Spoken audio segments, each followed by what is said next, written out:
Yes, I hear that Jane, the director, works with your dreams of the actors. I would love to understand how is that process. Yeah, you're dreaming.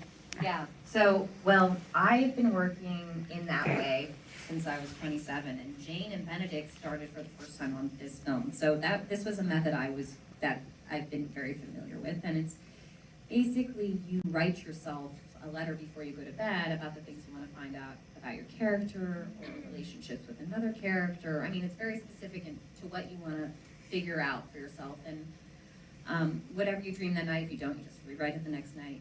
You use that. It's just your deepest unconscious gives you clues into playing the character in a way that your, walking mind does not. So it's just your deeper things are revealed through your dreams. So like if you dream something about characterization, like for Fargo, I dreamed I saw a Scooby-Doo tape, and we talked about it, and I was like, oh, she's like, what do you think about Scooby-Doo? I was like, well, they walk kind of funny, and they have that little walk. So I was like, okay, Peggy walks like that. So some clues are really fun like that shoot out at you, and then others are not as in your face, but immediately centers you into a place that's very deep within yourself that makes your performance more grounded. Thank you. Yes, again, I'm sorry. Like the class. You're funny. I should be charging. Like, legitimately. Straight back here. Great yes. question.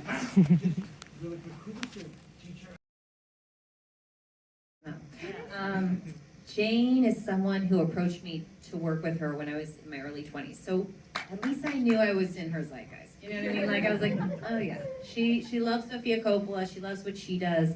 So at least I know she knew who I was. So by the time it came to this, I would have played anything for Jane. I loved her miniseries she made. I love her movies. Her female performances are some of my favorites in film. Like Holly Hunter at the piano or Kate Winslet. It's just, it's endless, fearless, beautiful performances that are very real. She wants to see real women. So that, you want to be a part of that filmmaking.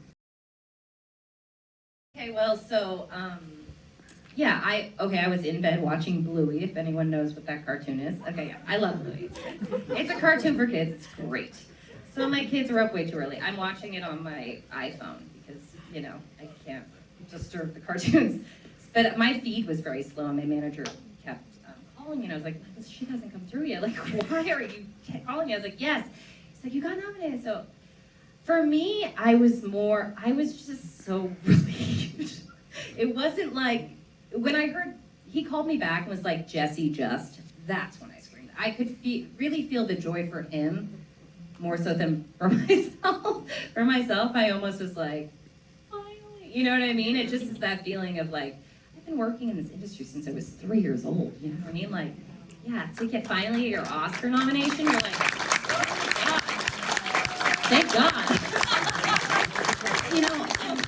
And that is one of those moments too. I know why you developed your language about these moments. As someone that literally lives for the lifeblood of the awards, I can only imagine when you've dedicated your career to it, and it can feel push me, pull you on like, oh, well, this is close and this isn't close, but go through so many things where you're like, well, this doesn't mean anything, but then it does. It's like, you're a performer. Like, people want the applause. Like, you want that recognition from your peers and your fellow actors. Like, that is part of it, Like, there's a reason why people clap after they watch a show, So it is something that I've watched my peers get and things like that, and I'm like, well, Mom, sorry it hasn't been, you know what I mean? It's like that kind of thing. Your mother, your whole family, they're just like, it's like when you pass the bar, if you like have, you know what I mean? Like legitimately, I do, like, it's something like that where everyone else is invested in it. So invested, to a point where it's like, thank God this happened.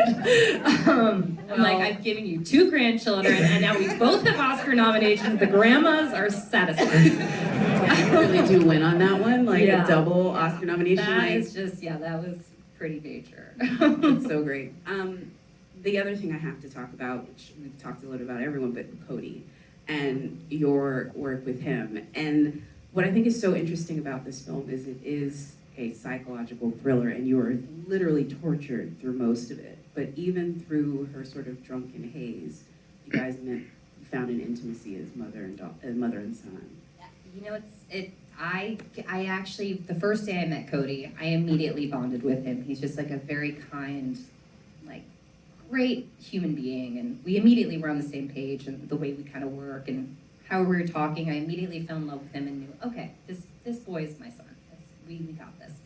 But I said to him, I was like, what do you think of this? I was like, I have this idea that in the book, my husband dies of, he hangs himself, he dies of alcoholism. So I said, what if you heard it, but you didn't do anything about it? And that's our shared secret together, is that, like, you kind of let, your dad die, my husband die, and we have that secret bond of, like, this death.